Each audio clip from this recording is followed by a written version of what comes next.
Hi guys, it's me, ShazzaHD, and welcome to the race reaction stream for the 2021 Sao Paulo Grand Prix. What a Grand Prix it was at Interlagos, a classic Grand Prix, and a race that could decide the World Championship, with Lewis Hamilton spectacularly from P10 on the grid, still coming through to win his third race around Interlagos. And it could be the most key swing in the World Championship. Hopefully you guys are doing well after that race. I know there's plenty of salt online. Plenty of salt to keep the world going for quite a bit longer that I've seen online already. Whether it be the fans booing or what happened between Max and Lewis on track. Plenty of that going on I've already seen. And hopefully you guys are not get that heated online, and hopefully you've cooled down after the race, and hopefully with me you will react to and give your thoughts on the Grand Prix. Also, make sure in the not in the chat, what I'm on about, well, obviously in the chat, make sure to give me your thoughts, and who do you think driver of the day is, rating out of 10 for the race. Make sure to put that in the chat as always. But I was going to say, make sure to stick around to the end of the stream to hear my channel update going forward between now and the end of the year. Not just the end of the year in terms of the season, but between now and Christmas, basically, because I have some things to announce. So make sure to stick around to the end so you guys can hear what's coming up between now and Christmas. But let's get into the Grand Prix and the results. So Lewis Hamilton wins the Sao Paulo Grand Prix. Max Verstappen finishes in second place. Valtteri Bottas finishes third. Sergio Perez fourth. Perez takes the fastest lap point. So the gap in the championship is 14 points in Max Verstappen's favour. And Mercedes lead by 12 or 13 points, I think, in the Constructors' Championship. And then you've got Charles Leclerc fifth. Carlos Sainz in P6. Only 2.5 seconds almost separating the two Ferraris in the end. And then you've got Gasly, Ocon, Alonso, and Norris completing the rest of the order. By the way, Norris, great job to still come through and get a points finish. But with Ferrari scoring 18 points, I think McLaren may have lost that fight for third in the Constructors. Vettel then finished in P11. Then Raikkonen, Russell, Giovinazzi, Tsunoda, Latifi, Mazepin, and Schumacher round out the rest of the order. And your retirements, Daniel Ricciardo and Lance Stroll. But let's get into it. Start off with Mercedes-Benz. Of course, this is a picture of when Lewis Hamilton was overtaking Sergio Perez earlier on. I will quickly just try to find a picture of, the overtaking move, and also find a picture of the move where Hamilton almost ended up in a bit of a collision with Max Verstappen. But quickly, we'll just get into his race and then I'll start showing those pictures. So Hamilton, of course, off the line, got a good start, got past the midfield so quickly, I have to say. It felt like it was literally 2 or 3 laps he was already past Leclerc, Sainz, Gasly, and the Alpines and that. It was so quick. It was him getting through. Of course, Perez got up to second place, ahead of Valtteri Bottas, because Bottas was pushed wide by Max Verstappen on the exit turn 1, which allowed Perez to get a good run on Bottas and pass him on the straight between 3 and 4. And then Hamilton was let through by Valtteri Bottas. Then the safety car came out that helped Hamilton close the gap to the Red Bulls. And then after, I think, the virtual safety car for Schumacher's front wing damage, then Hamilton launched an attack, as you can see on screen, on Sergio Perez and got the move done. Perez did, I have to say, fight very well. He did fight very well against Hamilton. But Hamilton in that car, just simply too quick. There was nothing that Sergio Perez really could do to hold back Lewis Hamilton and to help his teammate win the Grand Prix. And then after that, Hamilton progressively closed up to Max Verstappen. Then after doing an earlier pit stop at the first pit stop phase, Hamilton closed the gap to about second. And then Hamilton, really, from then on, was right behind the Red Bull of Max Verstappen until he passed him later on. He was pretty much right, within DRS until that point, and forcing Verstappen as well to make a earlier pit stop than, say, Red Bull would have been hoping for in the Grand Prix. That allowed Hamilton then to go 3 or 4 laps longer, which I think was really the key today. I think if Hamilton had pitted a lap later, then I don't think Hamilton really would have had that speed, that extra killer speed to get past Max Verstappen in the end, but he was able to have that speed in the end because of those extra 3 or 4 lap fresher tyres that he had on Verstappen. And of course, and I'll just get up on screen right now. Let me just put it there. Just increase it there. Quality of the picture is not great, but I'll just get into talking about that first attempted overtake. So Hamilton got a great run of Verstappen on the end of lap 47 on Verstappen. Verstappen had to move to the inside line to make sure that Hamilton, didn't throw it down the inside and get the move done there. And then Hamilton got a great run through turn 1, 2, and 3 rather, on Max Verstappen. Got the DRS, got in the slipstream, pulled to the outside. And when you look at the clip, he got the move done. And then Verstappen, which he has every right to do, braked even later up the inside. But then pretty much let his car run wide. And both him and Hamilton went off the track. Now, at the time, I think because of how fast the race was happening, I couldn't really give my in-depth opinion about what I thought happened or what I thought should happen in terms of an investigation or a penalty. But on reflection, Max Verstappen should have got a penalty for what he did because he made no real attempt to stay on the track and push Lewis Hamilton off. That's pretty clear to see. And I think with Verstappen braking as late as he did to keep Hamilton behind him, was never really going to make the corner on his own. So, yeah, I think Max Verstappen should have got a 5-second penalty. And put it this way, I've seen 5-second penalties for less than what Max Verstappen did there. And if you are a Hamilton fan and you are angry still about that, you should be, because I don't see why that wouldn't be a penalty. Clearly forced him off the track. That's pretty nailed on as what Verstappen did. That's pretty nailed on what that was in terms of an example of forcing another driver off the circuit unnecessarily, say. Yeah, don't see why the FIA did not give him a penalty for that. But it's the FIA. Who knows what the reasoning was? I mean, eventually Michael Massey allowed it to be investigated, but the stewards, don't know who the stewards are, they thought no investigation necessary. I don't know if Jonathan Wheatley, I don't know if his message to Michael Massey about just let him race, man, I don't know if that had an effect on it, but I honestly think he should have got a penalty for that, because if he was to win the race because of that, that would have been pretty disgraceful from Mercedes' point of view. But of course, he did eventually, here you go, did eventually get the move done.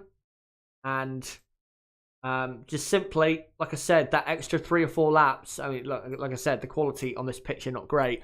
The extra 3 or 4 laps he had on Verstappen with the tyres, I think that's what made the difference, especially on the run through turn 1, 2, and 3. That extra grip, I think that's what made the difference there for Lewis Hamilton. And the Mercedes car has been simply quicker than the Red Bull this weekend. And you saw that after, of course, Hamilton passed Verstappen for the lead. And the win, of course, of the Sao Paulo Grand Prix. Now, let me just get rid of that and go back to this better, clearer picture. Yeah, great win for Mercedes. Didn't actually, in the end, need Valtteri Bottas to hold Verstappen up. I mean, it would have helped Hamilton, but he didn't need it to happen because Hamilton was so quick. He got a bit fortunate at times with a safety car, a virtual safety car, but Hamilton today was simply too quick. And with the new fresh power unit that Mercedes have and the clear dominance in the straight line speed that Mercedes have over Red Bull, I wouldn't say they are the team. I wouldn't say they're the best team going into the final 3 races, put it that way, because I still think Red Bull's wins in COTA which of course the US Grand Prix, and the race win in Mexico, I still think that puts Red Bull in a very strong position. But if Hamilton... I think with this win, I think it does create momentum, put it that way, for Lewis Hamilton. And if Hamilton can win in Qatar, even if Verstappen finishes second and gets the fastest lap, the gap will go down to 8 points. And then, with 2 races to go, 8 points, then it's really anybody's game. So, I would say Mercedes, like I said, because of this win today and the manner of the win, puts the momentum in their favour. But it definitely doesn't mean that Mercedes are going to be, you know, the ones to beat on pure pace in the final 3 races. I think Abu Dhabi, Mercedes should be quicker there because of the new track changes. That track should be now a lot quicker of a track. Obviously, that will suit Mercedes more.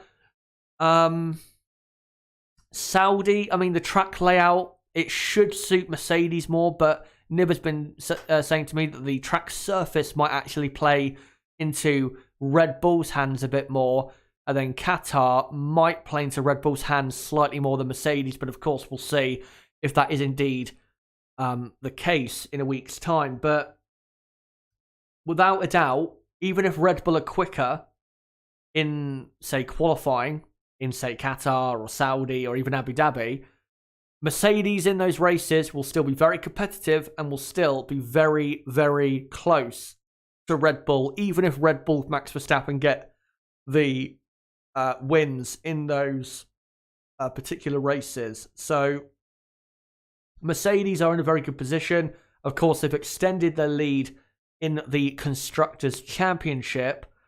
And yeah, after this win, I think, and it's a good thing, by the way, it's a very good thing, what I'm about to say.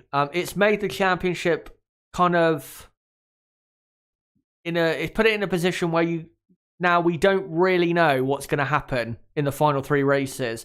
I think if Max had won that race today, even with the 2 unknown tracks of Qatar and Saudi, you'd still probably say most likely Max Verstappen gets the job done. But now that Hamilton wins that race and brings the gap down to 14 points, and he could probably win another race. I could see him definitely winning in Abu Dhabi, the final race of the season. It now puts the championship in that kind of balance where anything could happen, and it's on the absolute edge of, you know, in terms of Verstappen, it's on the very edge of, you know, him losing it to Lewis Hamilton. So yeah, I think it's put the championship in a very good position for us fans. It means the final 3 races are going to be very exciting. And I'll get on to, like I said, my plans for the final 3 races in terms of content. But yeah, I think we are in definitely for a very interesting Grand Prix in Qatar and Saudi and Abu Dhabi. And I think most likely as well, this win for Hamilton, if he doesn't retire from any of the final 3 races, then I think most likely the championship will go down to probably the final race. I mean, if Verstappen does win the next 2 races, then Max actually will win the championship. I think we are forgetting that. The gap's at 14 points right now, and Max would need, going into that final race, he would need at least a 26-point lead. He'd need at least a 26-point lead going into the final Grand Prix to be world champion, say, at the end of the Saudi Arabia Grand Prix. If Max Verstappen does win in Qatar and Saudi, then Max will be world champion. But I don't think that's what's going to happen. I think Lewis will probably get a win in one of the next 2 races, which will mean that it will go down to the absolute wires. By the way, just seeing on the Sky F1 broadcast, Mercedes are 11 rather, points ahead of Red Bull in the Constructors, and Ferrari now 31 points clear of McLaren. Like I said, I think that fight is pretty much over. We'll go on to Red Bull quickly before I come to you guys in the chat. Yeah, Red Bull can't really look at their race today and say, should have done better here, should have done better there. They just simply weren't as quick. That's the reason they lost the Grand Prix today. Max Verstappen did the best he could, got the lead, which he had to. I thought drove very well, other than what he did against Hamilton, pushing him off the track, which I think was a bit of a sore loser type of thing to do, to be honest, because I think he knew ultimately Hamilton would pass him, but he was just trying. And like I said in the stream, the race watch along stream, he was using every trick in the book to try and keep himself in the lead, and eventually lost the lead. And like I said, he was never going to ultimately win the race, given what Hamilton was able to do. Red Bull simply not quick enough, but still, at least he didn't finish any lower than second, because he could have finished lower than second, because Bottas was very quick at the end of the Grand Prix. And for Perez, fastest lap point, that's good for him. But yeah, fourth place really, given, like I said, the pace of his teammate and the two Mercedes, that was the best he was going to do. And Red Bull now going to Qatar, hoping they can bounce back. And the circuit layout should suit Red Bull definitely more than this one. But given the pace difference between Mercedes and Red Bull that we saw in Friday qualifying here in Brazil, that was a bit more in Mercedes' favour than we expected, it does definitely put that Grand Prix next weekend in the balance as in regards to who is going to win the Grand Prix. And like I said, Mercedes to me seem to have the momentum now.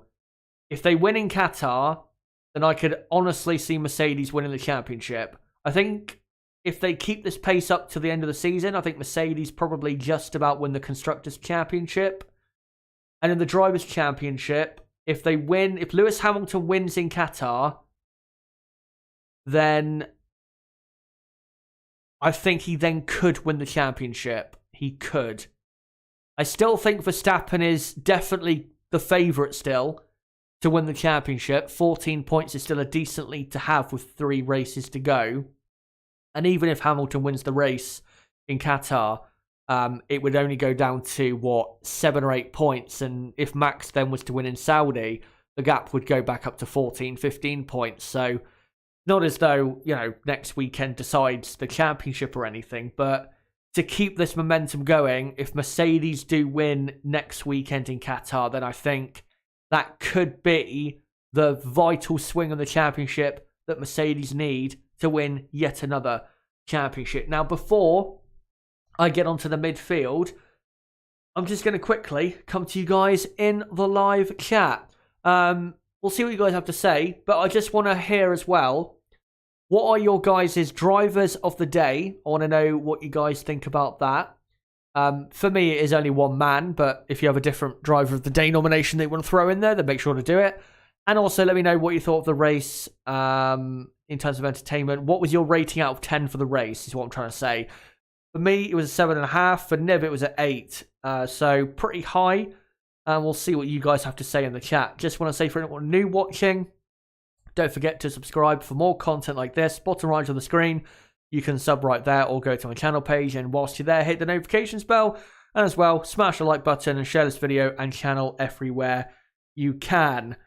And like I said, make sure to stick around to the end of the stream to hear my channel plans going till Christmas. Anyway, let's have a look at the chat. I feel as though we're going to see plenty of interesting comments here. Ben McCarthy, great to see you for quite first time in a while, I think. Says we get an instant classic and fans have to spoil it. Welcome to the modern world. Absolutely. Brazil should always be the season finale. Yeah, I mean, it was from, 2006 to 2013, I think. Except for 2009 and 10, it was the season finale. Yeah, I agree, but money. Money rules the world. Me Too on Tube says it is very, it's obvious what happened. Max is dirty, period.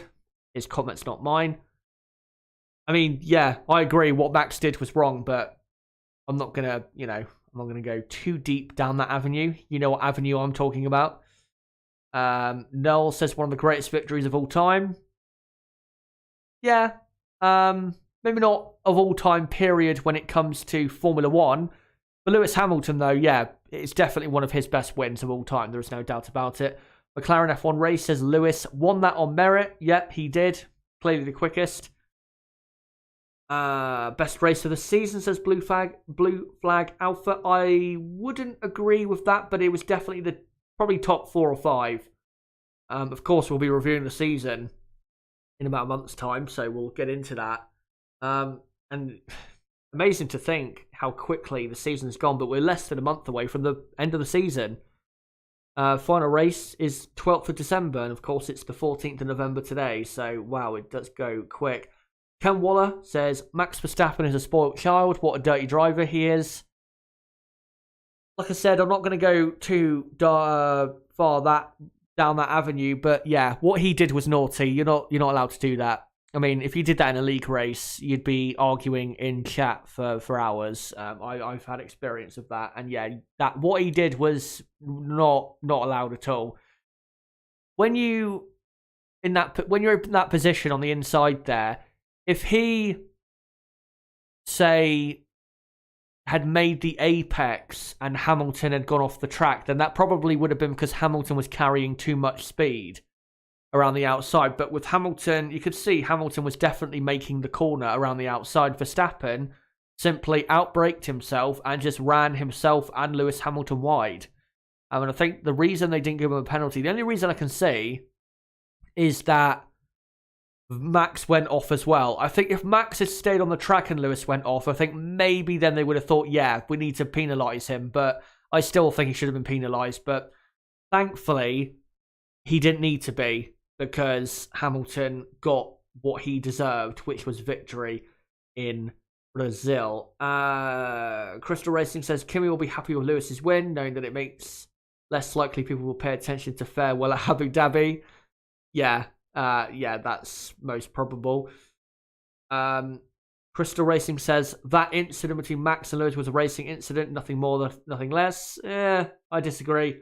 I think Max definitely tried it, if you know what I mean by that. He definitely tried it. But Lewis, eventually, in the end, having none of it. And it also says, today was probably one of his top 7 drives in F1. And also says, there's Crystal Racing, any other top driver would have done what Max would have done today. He isn't there to make it easy for Lewis. I mean, my problem is him not coming back up the inside to protect his lead. It's, going straight off and pushing Lewis off. That's the problem. If he had braked back up the inside, kept it kind of on the apex and stayed on the track, and Lewis just ran out of track because, he carried too much speed or something, then, yeah, I'd agree with what you're saying. But if you go back and look at it, Max didn't really look like he made the best attempt in the world at staying on the track. That's the problem, I think, right there. And yeah, Blue Flag Alpha saying they should have shown his onboard. I'm surprised they didn't, because it would have really shown that it would have really shown, I think, the incident in the best way possible, put it that way. But yeah, I think, look, yeah, Max, in my opinion, should have had a penalty for that. But it doesn't matter, because Lewis got the win. And if Max had got a penalty, then he probably would have finished in second place anyway. And I know people would have said, well, Bottas was within 5 seconds of him at the end, but I think Max was cruising, to be honest, to the end of the race. I don't think he was really, pushing that hard. He was just trying to get to the end and make sure the car didn't fail or anything. Right, we'll find some other comments here if I can. Lots of people saying Lewis Hamilton is their driver of the day. Like I said, it's an obvious choice.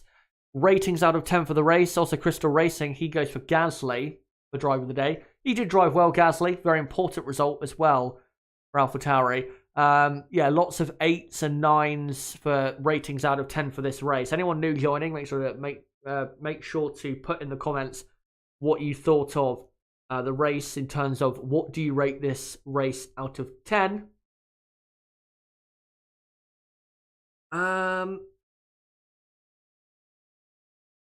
Crystal Racing, as my phone goes off, Max does have hints of Juan Pablo Montoya in him. He does. He does have a bit of that style in him. He reminds me more so of Michael Schumacher, to be honest, in terms of how forceful he is on track. And he has a very European style, does Max Verstappen, a very European aggressive style, when Lewis Hamilton's is more of a... I think Hamilton's is a bit more of a... I wouldn't say Hamilton... I mean, the way he drives the car on his own, you can argue is a bit Senna-like, but when he's racing other cars, I wouldn't say Hamilton is really that similar to Senna or Schumacher. I wouldn't say he's really similar to anyone, really. I think he's his own unique person when it comes to racing, where Hamilton doesn't really do anything. He's not really known for any dirty tricks on a regular basis. When, look, with Max Verstappen, great racer, very hard racer, but there's been plenty of times when Max Verstappen has done some things which are a bit on the limit, at the very least. With Hamilton, it's a lot less so in that case. And I think it's very unique in being such a hard racer, but not being, say, similar to a Senna, Schumacher, or Verstappen in being absolutely on the limit, if not over the limit, plenty of times in racing other cars. Let's find some other comments here. What do you think about the no penalty for Verstappen? I've already said I think Max deserved a penalty for that, but thankfully we got the right result considering what he did. There in the chat saying we need to wait for Verstappen's steering wheel angle before making claims. I don't think you'll see anything really that drastic. Little Light is a once. Interesting name. Saying I can't believe he didn't get a penalty. Wally One Me, I think it is, says that onboard shall never see the light of day. It'll be interesting to see if it does see the light of day. Miss Marquise saying, what incident? It's 5:30 in the morning in Australia and I missed the race. Hamilton and Verstappen. Verstappen was about to be overtaken by Hamilton at turn 4. And then Max forced his way back up the inside. And as far as I'm concerned, he forced himself and Lewis Hamilton off the track. Ross Gunn, great from Hamilton as usual, but anyone think there's something illegal in his engine? I mean, it's absolutely rapid in a straight line. I don't believe so. I don't believe so. Let me just look at some final comments here. I mean, keep them coming. I'm going to keep reading some more out later. And Walter says, Lewis avoided crash, Verstappen and won the race. Haters going to hate. Cry buckets of tears. Oh, God. Thank God I'm not on Twitter anymore. That's all I've got to say about that. Because, yeah, Twitter apparently has the largest salt mine on the planet. We'll get on to that later, but I'm going to get into the midfield now. And we'll start off with McLaren, who've had an absolute shocking day at the office. Lando Norris colliding with Carlos Sainz, not even before the first corner. Looking back at the incident, I think that is a racing incident because I don't really see in hindsight what could have been done. I mean, yeah, Norris could have maybe gone past Sainz and then come over to the left, but at the start of the race, drivers aren't so aware of their surroundings, so I think you can let Lando off that. And with Carlos Sainz, he couldn't do anything at all. So, yeah, nothing you could do. So Norris then was helped massively by the safety car and had to pit, of course, very early and was on a much different strategy compared to everyone else. It ended up finishing in P10. Good drive from Norris, but the result is not good enough. As Daniel Ricciardo retired from the Grand Prix, it was around lap 40-ish, or 45-ish, I think. For Daniel Ricciardo, I'm just going to quickly have a look to see what it was for. Daniel Ricciardo's retirement. Let me just have a quick look at the McLaren Twitter account. Just want to make sure I get it right if there is actually already a reason. Wasn't a very dramatic retirement, was his. And right, so McLaren saying that Daniel suffered a power loss around lap 50-51, which is a shame, of course. Mercedes, I've got to say, you know, what do you call it? Mercedes have their power units. They've been quite unreliable in the last 3 or 4 months. They've been probably the most unreliable power supplier this season, which is very surprising because normally it'll be a Honda or a Renault. But Mercedes are normally very consistent when it comes to reliability. But this season, they have not got it right. They really have not got the reliability right. They've got a lot more power, but you feel as though maybe they've made an engine that's a lot less reliable because they've gone for that extra power there. But yeah, McLaren, very poor result. And of course, in comparison, this team, Ferrari, they are now way behind in the Constructors' Championship. Ferrari, great result for them. 5th and 6th.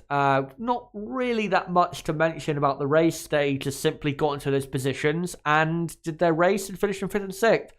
Like I said, there's nothing really much to mention about their races. But now they lead by 31 points in the Constructors compared to McLaren. And given how quick Ferrari have been in the last 3 or 4 races, I think Ferrari are going to finish 3rd now. And I think ultimately in the end, why Ferrari will get 3rd is because Ferrari have, brought that new spec of power unit and have simply outdeveloped McLaren when, when we got to the nitty gritty of the season. So yeah, Ferrari, great job today. And like I said, they should finish 3rd in the Constructors. Both drivers as well, driving very well at the moment. So there's no real chance of one of the drivers making a mistake or lacking in consistency in some Grand Prix remaining. So yeah, Ferrari, great job, and they should finish 3rd. And I'll just quickly whiz through the rest of the teams. Aston Martin, Sebastian Vettel did the best he could, but I don't think the team put him on the best strategy, if I'm being honest, for the Grand Prix. Lance Stroll retired. I think that might be due. I'll have a quick look, but I think that might be due to the damage he sustained from Yuki Tsunoda. Let me just have a quick look. Because he was hit by Yuki Tsunoda on lap 4. Was it lap 4, lap 5? Something like that. Let me just have a quick look at the Aston Martin Twitter account. And yeah, the damage, he suffered too much damage. That's what Aston Martin are saying on Twitter. So yeah, Aston Martin, really, I mean, they didn't have great pace in the race today, but I think if they had put Sebastian Vettel in hindsight on a better strategy, I think they probably could have nicked a point in 10th place. But to be honest, Aston Martin are not fighting for anything else in 2021 because they're so far behind AlphaTauri and Alpine ahead.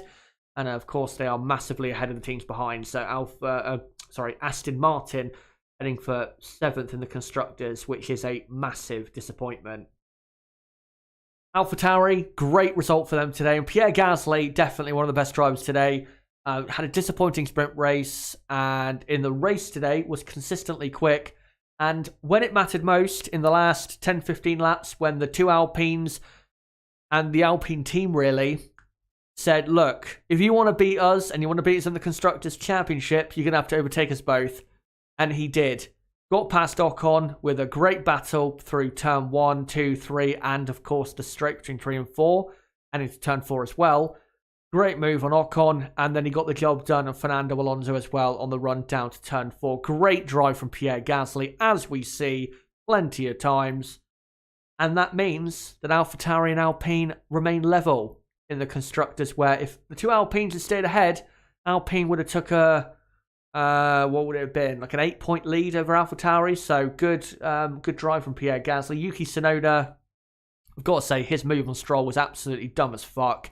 I know he was on a soft compound tyre, but you can't be dive bombing at turn 1 that early with so much of the race to go. I'm sorry, you cannot be doing that. And he was not really, considering how late he braked in comparison to Stroll, he wasn't really in a position to make an overtake. So, yeah, Tsunoda absolutely dumb there. And finished in 15th place. But for AlphaTauri, thankfully, compared to, if I get onto the picture quick enough, this team, they have done pretty well. Alpine have had a good weekend. Top 10, I think, in Friday qualifying. Got Ocon, was it 8th in the sprint? And 8th and 9th in the race. I think considering how they performed in Mexico. I mean, I know they still scored a couple points in Mexico. But compared to that, to here, pretty good weekend. And Alpine showing that in the battle for 5th in the Constructors, they are not going down without a fight.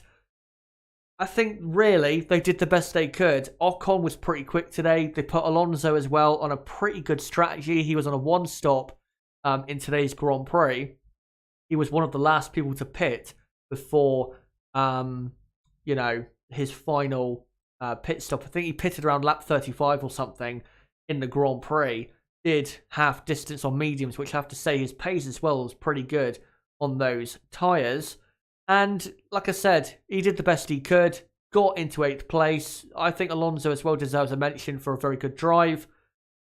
And Alpine did the best they could, but Pierre Gasly was just simply too good today. But going into the final 3 races, we'll see what Alpine can do in their battle of AlphaTauri. Like I've said before, Qatar and Saudi, and those tracks are really an unknown, so we don't really know yet what's going to happen. But, I think Alpine, considering the last couple of races, they've lost a lot of points and ground to AlphaTauri in the championship. I think this was a good bounce back for them. And I don't have any pictures, by the way, of the final 3 teams, but I'll quickly go into them. Alfa Romeo, decent race. Raikkonen had a good drive, but started last. I mean, if he started in 14th or 15th, maybe he could have nicked a point, but... there you go. And then Williams, I thought Russell did pretty well. He pitted very early on, which definitely helped his 13th place finish. But Williams, we're never going to have the pace to finish in the points. And Latifi obviously down at 16th. And then F1 finishing last of all the runners. Mick Schumacher, don't really think he could have done that much with his incident with Kimi Raikkonen. If you're going to apportion blame on that incident, I'd probably say slightly more so for Raikkonen, but really it's a racing incident. I'm not sure that contact wouldn't have happened, to be honest. And that's what happened for him. And there you go. That is the Grand Prix. But keep your comments coming in the live chat, guys, and I'll make sure to keep reading them out. I'll just move on to that picture there of Lewis Hamilton passing Perez. Of course, that was earlier on in the Grand Prix. Let me just read some final comments here. What an improvement from Ferrari compared to last season. Yeah. If they'd started this season with the car they have now, I'd be very curious to see where Ferrari would be now, if that makes any sense. So if they started with a car that had a lot more power, like it does now, compared to earlier in the season, Ferrari might have been title contenders. They might have been title contenders this season. I don't think they would have won the championship, but they might have been title contenders. I mean, remember, with a lot less power this in early points of the season, Ferrari could have won easily a couple Grand Prix. So, Ferrari have improved. I still think, 3rd in the Constructors is a good season. It's a good improvement. But, of course, next season, they need to get back to what they were doing in 2017, 2018, which is regularly competing for victory and contending for the World Championship. That's what Ferrari need to be doing next season.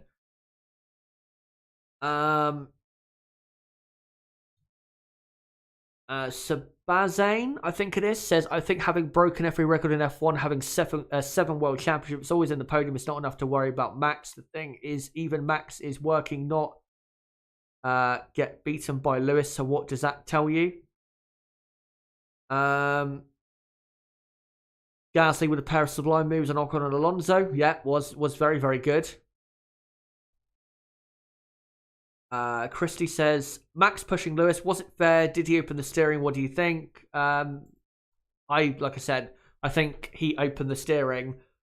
Maybe not that much, but enough to, do what he did.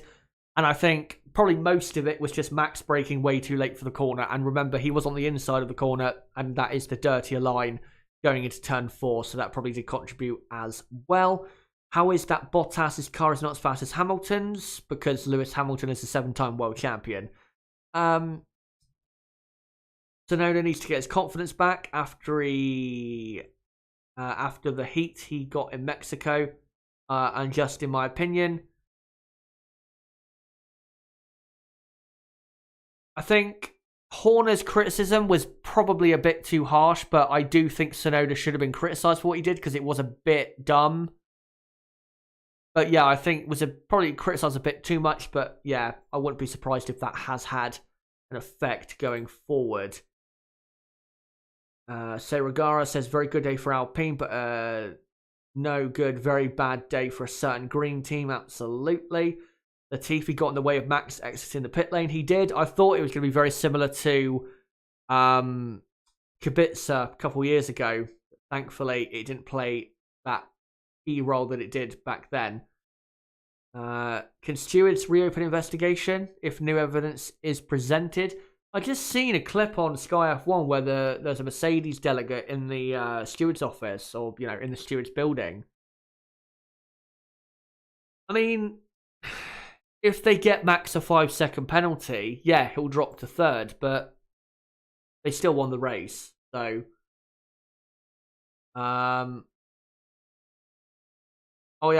this is why. Lewis Hamilton summoned to the stewards for use of safety belts. So, the reason is because I think when Hamilton was waving the Brazilian flag, he, he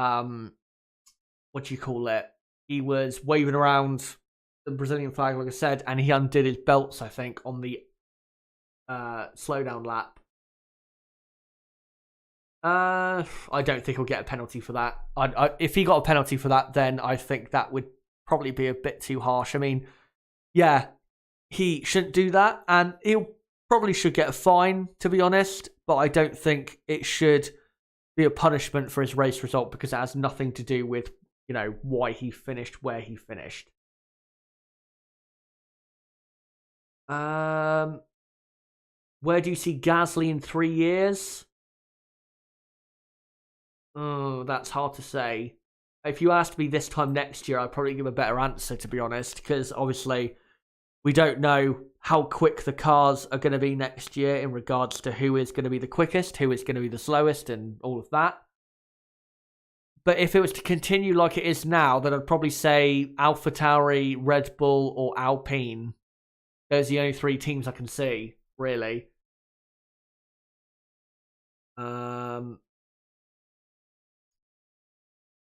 See if there's any other comments here that I can read.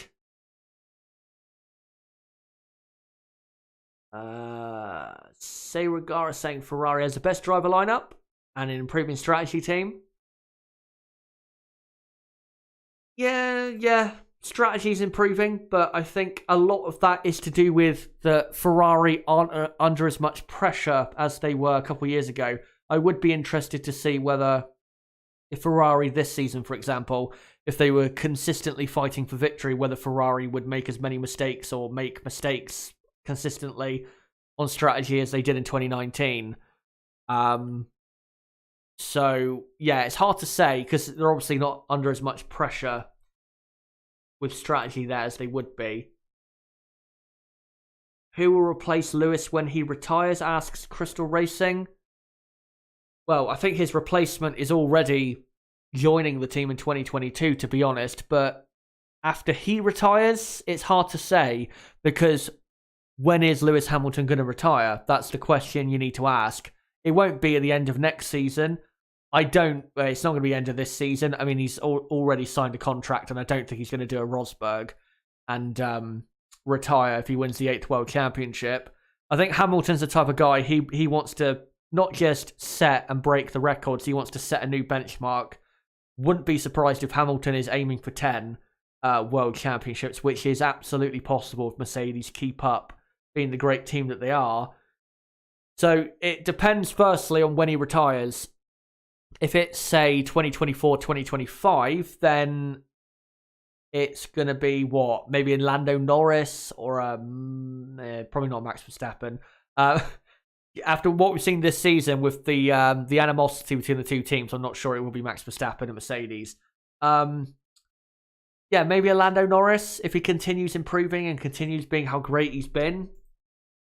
But yeah, I think, I think at the moment I'd probably say that if Russell continues at Mercedes for a few years, and of course he will be Lewis Hamilton's new teammate in 2022, then the likely person to replace Hamilton and partner Russell would probably be like I said, a Lando Norris or someone like that. Maybe a Carlos Sainz if Carlos doesn't get on well with Ferrari in 2022 or 2023.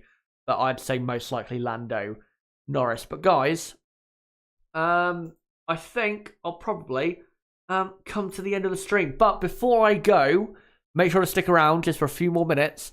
Just going to quickly get into my plans for content between now and the end of the year, basically. So I think I told you guys that since I've come back to the channel after my slight sabbatical because I was in a really bad headspace and just really depressed, suicidally depressed, honestly, I was at the end of the end of September and through probably the first half of October as well. I have, and I think I might have explained this before, I have a new strategy really to keep me going with this channel. Because one thing I don't want to do again is be doing that, you know, having breaks in the season where, you know, you guys want the content from me. So from now on, like I've explained, and this will be happening for next season as well, there won't be a qualifying and race or just a race watch along for every single Grand Prix. For example, next season, certain races I'll do less content to try and keep my energy going and to prevent myself from burning out. And that will be taking effect also for the final 3 races. So if the championship goes to the final race between Hamilton and Verstappen, my plan, so for next weekend, there will be no watch-alongs, but I will be doing what I'm doing right now, which is a race reaction stream, and I will be going live literally 5 or 10 minutes after the race finishes. Straight away, I'll be doing this, and yeah, make sure to come along to that. And then Saudi Arabia Grand Prix, I think for that Grand Prix, I won't be doing anything in regards to qualifying, but on the race day, there will be the normal race day content. So race preview, race watch along, race reaction. And then if the championship, like I said, goes down to the final Grand Prix, then I will do my usual weekend of content. So practice 3 watch along, qualifying watch along, race preview, race watch along, and race reaction. That is what the plan will be if the championship goes down to the final 3 races in regards to the next and final, of course, 3 races. So like I said, unfortunately, no watch-alongs for next weekend, but a race reaction stream will be happening right after the race finishes, so I still will be doing content of sorts for next weekend. Like I said, yeah, it's not as good, but it will prevent me burning out, and that is, of course, the best thing, because I don't think yet I am capable of doing, and with the calendar getting bigger and bigger, I don't think yet I am capable of, you know, doing that many streams every weekend, and especially with the increasing amount of double headers, triple headers, and all of that, it's very hard for me to keep up compared to, say, 2018 when I started doing this, where there was like 4 less races. So yeah,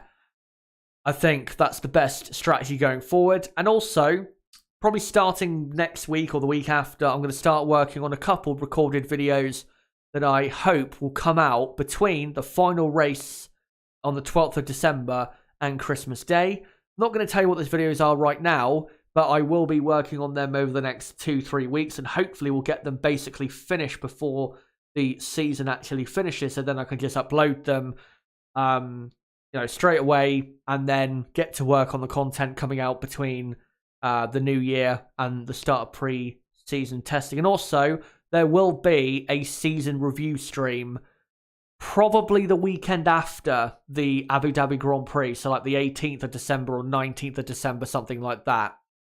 There'll be a season review live stream, probably me and Niv, and we'll just go through everything, all the drivers, all the teams, give our final thoughts, you know, what races have been, you know, good, our thoughts on just everything really to do with the 2021 Formula 1 season, and maybe a slight look ahead as well to 2022, but there is still plenty of content coming between now and the new year. I mean, you've got, like I said, race reaction stream next weekend, so that's 1, and then 3 streams most likely for Saudi. That's 4 in total.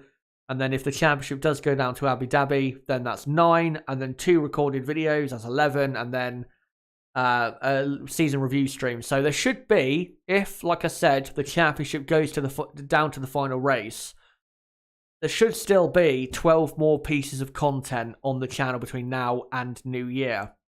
Most of them will be live streams, 9 of them, and then the other 2 will be recorded videos. But there is, like I said, plenty of stuff coming, and I will start to get to work on a couple recorded videos to do with this season overall very, very soon, and get those out for you guys when the season does, of course, finish. But guys, thank you for coming along to another Grand Prix this weekend. Also, thank you for being, so great in tuning in and being a part of the streams, not just this weekend, but last weekend as well, for the last week or so. Like I said, I will be live this time next week, not maybe this exact time, but, right after the race finishes, I will be live for the race reaction to the 2021 Qatar Grand Prix.